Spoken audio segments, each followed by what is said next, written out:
Guys, welcome back to vlog with Sonia. എല്ലാവരും സുഖമായിട്ടിരിക്കുന്നോ? ഞങ്ങളും ഇവിടെ സുഖമായിട്ടിരിക്കുന്നു ബൈ ഗോഡ്സ് ഗ്രേസ്. അപ്പം ഇന്നത്തെ വ്ളോഗ് ആണെങ്കിൽ ഞാൻ ഒത്തിരി എക്സൈറ്റഡ് ആയിട്ടാണ് ഈ വ്ളോഗ് ചെയ്യുന്നത്.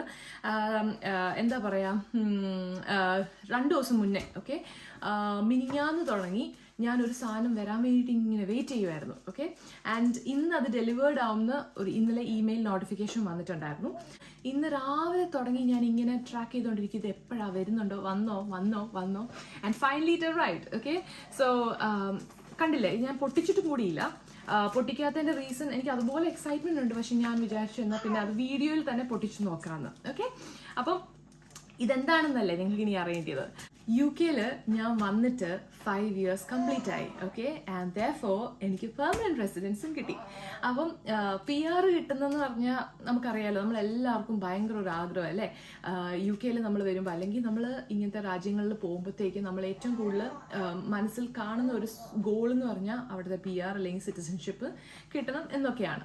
അപ്പം കഴിഞ്ഞ 5 വർഷം അതിനെടുത്തു നമുക്കിവിടെ PR കിട്ടാനായിട്ട്. And it was not a smooth journey, I should say. There were like ups and downs എല്ലാം ഉണ്ടായിരുന്നു, like anybody else. അപ്പം അതിൽ കൂടെ എല്ലാം God took me through and finally ആ ദിവസം വന്നു. ഡേ ബിഫോർ യെസ്റ്റർഡേ ആണ് എനിക്ക് ആപ്ലിക്കേഷൻ സക്സസ്ഫുൾ ആയെന്ന് പറഞ്ഞിട്ട് ഒരു ഇമെയിൽ വരുന്നത് കേട്ടോ. ഇനിയിപ്പം BRP ആണ് വരാനുള്ളത്. അപ്പോൾ ഇതാണ് BRP കാർഡ്. പുതിയ BRP കാർഡ്. ഭയങ്കര എക്സൈറ്റഡ് ആണ്, ഭയങ്കര സന്തോഷമുണ്ട് ഈ ഒരു നിമിഷം. സോ നമുക്ക് തുറന്നു നോക്കിയാലോ? ഓൾറൈറ്റ്, കുഴപ്പമൊന്നും ഇല്ലാതെ വന്നാൽ മതി. സെയിലിൻ, യു ഓക്കേ? അമ്മ ഇവിടെ ഉണ്ട് കേട്ടോ. സെയിലിന് ഇവിടെ ഇരിപ്പുണ്ട്. എൻ്റെ ഫേസ് കണ്ടുകൊണ്ടിരിക്കുമ്പോഴത്തേക്ക് പുള്ളിക്കാരി ഓക്കെയാണ്. അപ്പം ഞാൻ സിസേഴ്സ് ഒക്കെ എടുത്തുകൊണ്ട് വെച്ചിട്ടുണ്ടായിരുന്നു തുറന്ന് നോക്കാനായിട്ട് കേട്ടോ.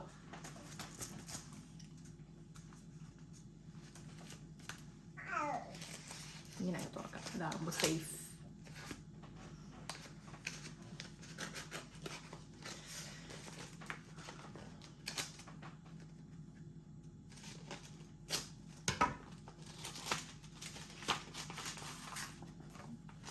Yay! Oh! Amen. So ഞാൻ കാർഡ് ഇങ്ങനെ കാണിക്കാം. കാർഡ് വന്നിട്ടുണ്ട്. സോ ഇതില് ടൈപ്പ് ഓഫ് പെർമിറ്റ് എന്ന് പറഞ്ഞിട്ട് അവിടെ സെറ്റിൽമെന്റ് എന്നാണ് കാണിക്കുന്നത്. ആൻഡ് റിമാർക്സ് എന്ന് പറയുമ്പോൾ remarks indefinite leave to remain. So yes, നമ്മുടെ PRP കാർഡ് എത്തി. ഫൈനലി അങ്ങനെ ഞാൻ ഇവിടെ ഒരു പെർമനന്റ് റെസിഡന്റ് ആയി മാറിയിരിക്കുന്നു. അപ്പം ഇന്നത്തെ വ്ളോഗിൽ എന്താ പറയുക, നമ്മുടെ PRന് വേണ്ടിയിട്ട് ഉള്ള ഡോക്യുമെന്റ്സും അതിൻ്റെ പ്രോസസ്സ് എങ്ങനെയാണ്, അതിൻ്റെ എന്താ പറയുക കോസ്റ്റും അതൊക്കെ എല്ലാം എങ്ങനെയാണെന്ന് എല്ലാം ഞാൻ മെൻഷൻ ചെയ്യുന്നതായിരിക്കും. സോ ഈ വ്ളോഗ് മൊത്തമായിട്ട് കാണാൻ നോക്കുക. മുന്നോട്ടുള്ള കുറച്ച് വ്ളോഗ്സുകൾ ഞാൻ പെർമനന്റ് റെസിഡൻസിനെ ബേസ് ചെയ്തിട്ടായിരിക്കും ചെയ്യുന്നത്. അപ്പോൾ അത് എന്നെപ്പോലെ ഒരുപാട് ആൾക്കാർ ഇവിടെ ഇപ്പം PRന് വേണ്ടി അപ്ലൈ ചെയ്യാൻ നിൽക്കുന്നവരുണ്ടാവും. അപ്പം നിങ്ങൾക്കത് ഒത്തിരി യൂസ്ഫുൾ ആയിരിക്കും എന്ന് I am very sure. So without further ado, let's get started.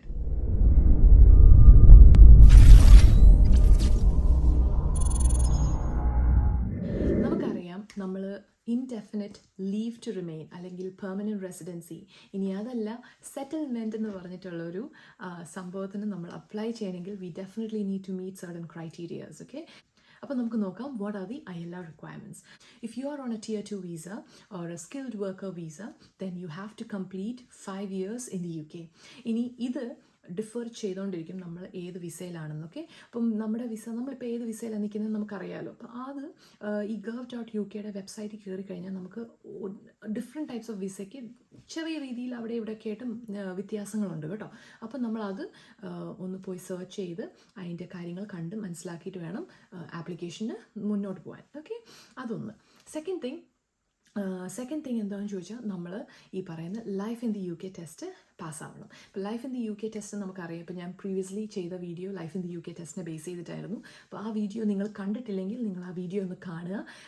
കാണാത്തവർക്ക് ഞാൻ ലിങ്ക് ഇവിടെ ഡിസ്ക്രിപ്ഷൻ ബോക്സിൽ മെൻഷൻ ചെയ്തേക്കാം. അപ്പോൾ ആ വീഡിയോയിൽ ഞാൻ എക്സാമിനെ പറ്റിയിട്ട് എന്തുവാ പറയുന്നത്, അതിൻ്റെ എക്സാം ഫോമാറ്റ്, അതിൻ്റെ റിസൾട്ട്സ്, അതിൻ്റെ കോസ്റ്റും പ്രിപ്പറേഷൻ മെത്തേഡ്സും റിസോഴ്സസും അതിനെ പറ്റി എല്ലാം ഞാൻ അതിൻ്റെ അകത്ത് മെൻഷൻ ചെയ്തിട്ടുണ്ട്. അപ്പോൾ ആ ഒരു video I'm sure it will talk to you more deep and wide regarding life in the UK test. So നമ്മൾ ആ exam പാസ്സായിരിക്കണം when we apply for PR. അടുത്തതായിട്ട് നമുക്ക് വേണ്ടിയത് ഇംഗ്ലീഷ് ടെസ്റ്റാണ് കേട്ടോ. ഇപ്പം ഞാൻ പറഞ്ഞല്ലോ, ഇപ്പം ഞാനിവിടെ സ്കിൽഡ് വർക്കർ വിസയിലാണ് വന്നിരുന്നത്. അപ്പം Tier 2 വിസ അല്ലെങ്കിൽ സ്കിൽഡ് വർക്കർ വിസയിൽ നമ്മൾ വരുവാണെങ്കിൽ നമുക്ക് എന്തായാലും നമ്മുടെ IELTS അല്ലെങ്കിൽ OET കൊടുത്തേ പറ്റത്തുള്ളൂ when we start with our application, right? അപ്പം എന്നെപ്പോലെ ഇവിടെ വന്നിട്ടുള്ള thousands ഓഫ് നേഴ്സസ് ഉണ്ടാവും. എല്ലാ നേഴ്സസും ഈ പറയുന്ന IELTS അല്ലെങ്കിൽ OET പാസ്സായിട്ടായിരിക്കും അവരുടെ പ്രോസസ്സിങ് കംപ്ലീറ്റ് ചെയ്ത് ഇവിടെ വന്നിരിക്കുന്നത്. അപ്പം ഡെഫിനറ്റായിട്ടും നമുക്ക് എന്താ പറയുന്നത്, വീണ്ടും ഒരു ഇംഗ്ലീഷ് ടെസ്റ്റിൻ്റെ ആവശ്യം ഇല്ല.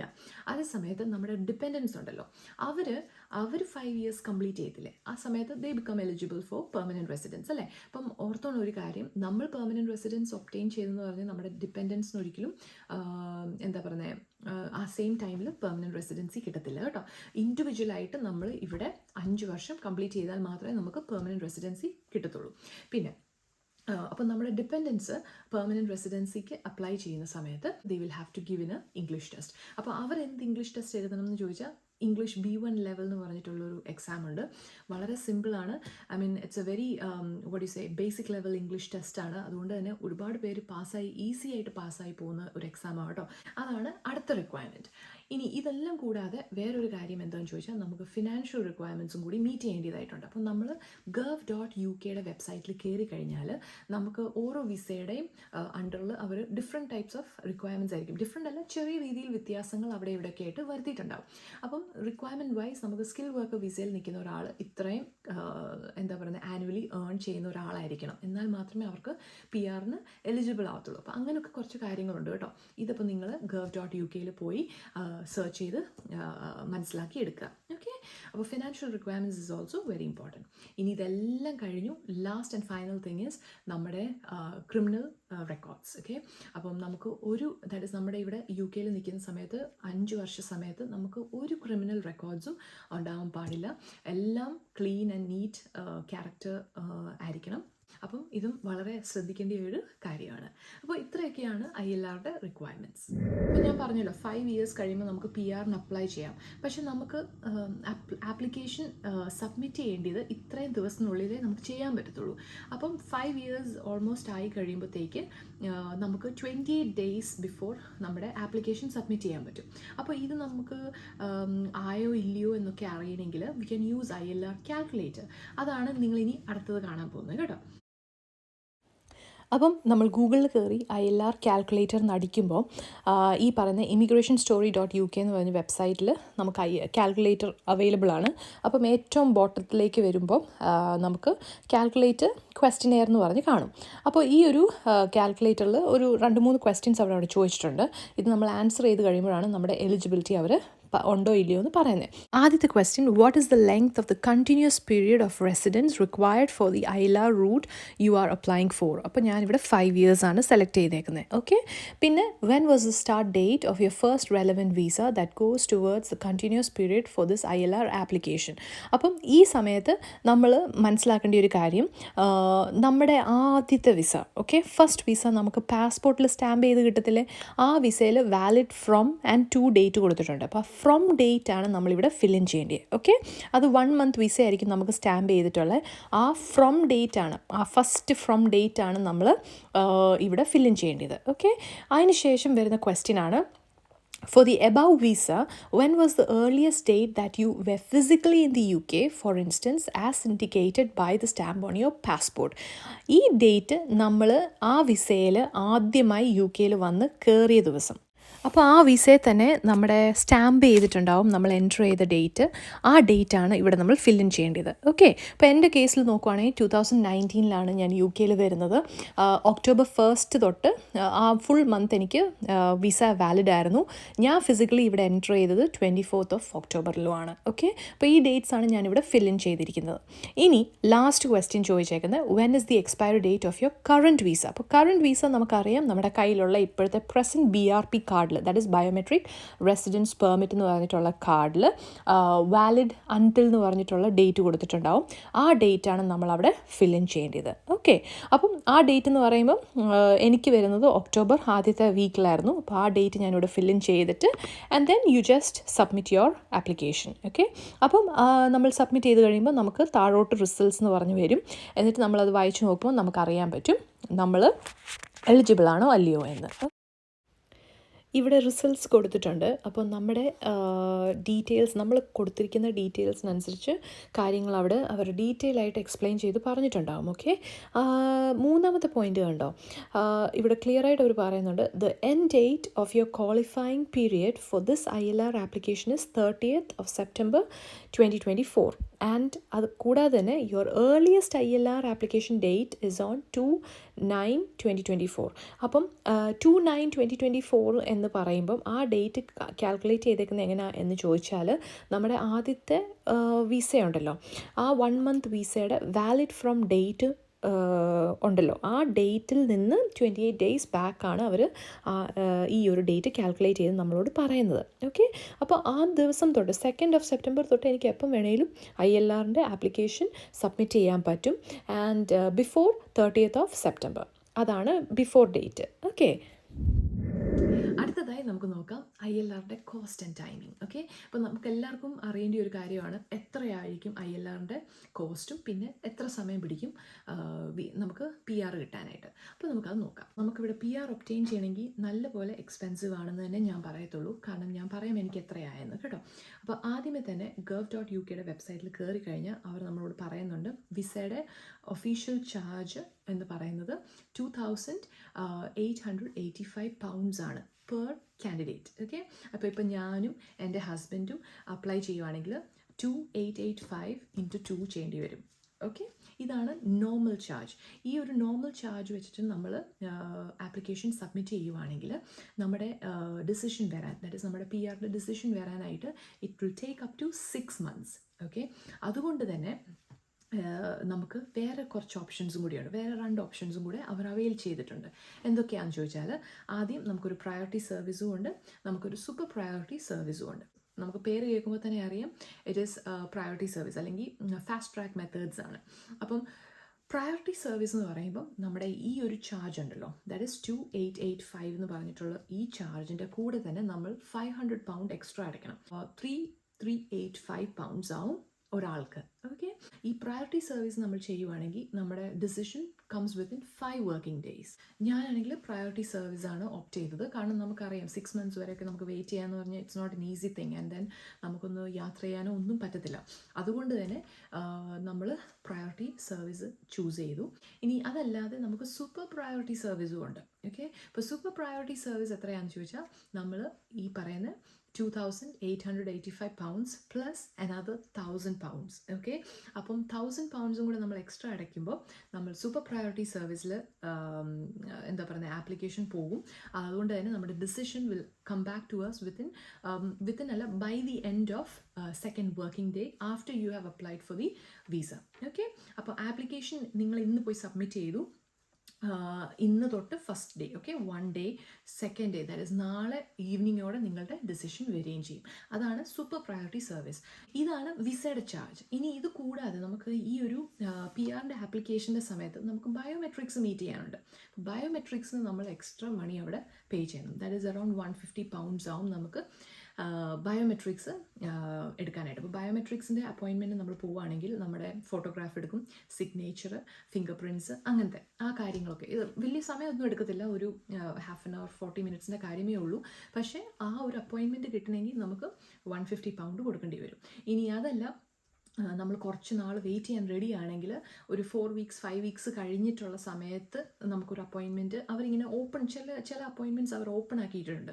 ആ അപ്പോയിൻമെൻറ്റ്സ് നമ്മൾ എടുക്കുകയാണെങ്കിൽ ഫ്രീ അപ്പോയിൻമെൻറ്റ്സ് ആയിരിക്കും കേട്ടോ. പക്ഷേ അത് നമുക്ക് കുറച്ച് നാൾ കഴിഞ്ഞിട്ടായിരിക്കും കിട്ടുന്നത്. അപ്പോൾ എൻ്റെ കേസിൽ എനിക്ക് ഓർമ്മയുണ്ട്, ഞങ്ങൾ ബയോമെട്രിക്സിന് വേണ്ടിയിട്ടുള്ളൊരു അപ്പോയിൻമെൻറ്റ് നോക്കാൻ പോയപ്പോഴത്തേക്കും എൻ്റെ എൻ്റെ കറണ്ട് വിസ എക്സ്പയർ ചെയ്ത് കഴിഞ്ഞിട്ടാണ് ആ ഒരു അപ്പോയിൻമെൻറ്റ് വരുന്നത്. അപ്പം ഞങ്ങൾക്ക് റിസ്ക് എടുക്കാൻ താല്പര്യം ഇല്ലാത്തതുകൊണ്ട് തന്നെ നമ്മൾ പേയ്മെൻറ്റ് ചെയ്തിട്ട് ഏറ്റവും നിയറസ്റ്റ് ഡേറ്റിൽ നമ്മൾ ബയോമെട്രിക്സിന് അപ്പോയിൻമെൻ്റ് എടുത്തു. അപ്പോൾ അതും നമുക്കൊരു എക്സ്ട്രാ കോസ്റ്റാണ്. ഓക്കെ, പിന്നെ ഈ പറയുന്ന റേറ്റ്സ് അല്ലാതെ നമ്മളിപ്പം സോളിസിറ്ററിൻ്റെയും ഏജൻസി ത്രൂ ഒക്കെ ചെയ്യുവാണെങ്കിൽ നമുക്ക് യു കെയിൽ ഒരുപാട് ഏജൻസ് ഉണ്ട് ഈ പറയുന്ന നമ്മുടെ PR പ്രോസസ്സിംഗ് ഒക്കെ നമുക്ക് ചെയ്തു തരാൻ വേണ്ടിയിട്ട്.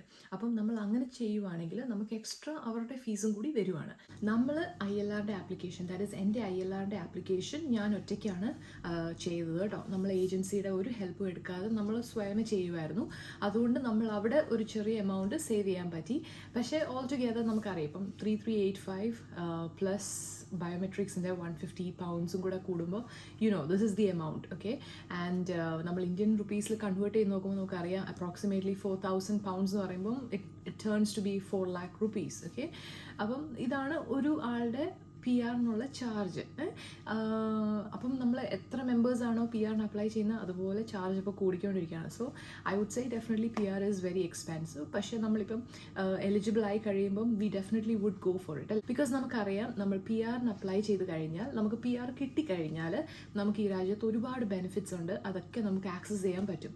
എന്തൊക്കെയാണ് PR ബെനിഫിറ്റ്സ് എന്നൊക്കെ അത് ഞാൻ വേറൊരു സെപ്പറേറ്റ് വീഡിയോ ആയിട്ട് ചെയ്യുന്നതായിരിക്കും കേട്ടോ. ഇപ്പോൾ ഈ വീഡിയോയിൽ ഞാൻ ബെനിഫിറ്റ്സ് ഒന്നും ഇൻക്ലൂഡ് ചെയ്യുന്നില്ല. പിന്നെ വേറൊരു സംഭവം ഞാൻ പറയുന്നത്, നമ്മൾ ഇപ്പോൾ ഈ പറയുന്ന PR അപ്ലൈ ചെയ്തു, PR നമുക്ക് കിട്ടി. ഇപ്പം PR കിട്ടിക്കഴിഞ്ഞ് നമ്മൾ പെർമനൻറ്റ് റെസിഡൻ്റ് ആയല്ലോ. ദാറ്റ് മീൻസ് നമുക്ക് ഈ രാജ്യത്ത് we have the right to live, right to work and right to study permanently. Okay, any time എപ്പം വേണേലും നമുക്ക് കാര്യങ്ങൾ ചെയ്യാം. That's absolutely fine, which is really good. പക്ഷേ നമ്മൾ ഈ രാജ്യത്ത് നിന്ന്, ദാറ്റ് ഇസ് നമ്മൾ UK നിന്ന് എവിടെ പുറത്തു പോയാലും we should not exceed our outside stay for more than 2 years. നമുക്കിവിടെ PR ആയെന്ന് പറഞ്ഞ് നമ്മൾ 2 yearsൽ കൂടുതൽ UK വരാതെ വെളിയിൽ എവിടെയെങ്കിലും വേറെ രാജ്യത്ത് നിന്ന് കഴിഞ്ഞാൽ ഓട്ടോമാറ്റിക്കലി നമ്മുടെ PR ലാപ്സ് ആവും. ഓക്കെ, സോ അത് നമ്മൾ എപ്പോഴും ശ്രദ്ധിക്കേണ്ട ഒരു കാര്യമാണ് കേട്ടോ. Next we are going to see is എന്തൊക്കെ ഡോക്യുമെൻറ്റ്സ് ആണ് നമുക്ക് ഈ ഒരു ILR ആപ്ലിക്കേഷന് ആവശ്യമായിട്ട് വരുന്നത്. അപ്പം ILR ആപ്ലിക്കേഷന് ഒരുപാട് ഡോക്യുമെൻറ്റ്സ് ഉണ്ട് കേട്ടോ. സ്റ്റാർട്ടിങ് ഫ്രം യുവർ പാസ്പോർട്ട് എന്ന് പറയുമ്പം ആദ്യത്തെയും ബാക്ക് പേജും മാത്രമല്ല കേട്ടോ, നമ്മുടെ ഫുൾ പാസ്പോർട്ട് ബുക്ക് നമുക്ക് അപ്ലോഡ് ചെയ്യേണ്ടി വരും. പിന്നെ അത് കൂടാതെ ഉള്ള എല്ലാ ഡോക്യുമെൻറ്റ്സും, ഫോർ എക്സാമ്പിൾ നമ്മുടെ സ്റ്റാർട്ടിങ് ഫ്രം വർക്ക്, ഓക്കെ, എംപ്ലോയറിൻ്റെ ലെറ്റർ വേണ്ടി വരും. പിന്നെ നമ്മുടെ ബാങ്ക് സ്റ്റേറ്റ്മെൻറ്റ്സ്, പേ സ്ലിപ്സ്, അത് നമ്മുടെ അപ്പോൾ ഫിനാൻഷ്യൽ റിക്വയർമെൻറ്റ്സ് കാണിക്കും അതിൻ്റെ അകത്ത്. പിന്നെ നമുക്ക് വേണ്ടി വരുന്നത് നമ്മുടെ മാരേജ് സർട്ടിഫിക്കറ്റ് ആണ് കേട്ടോ.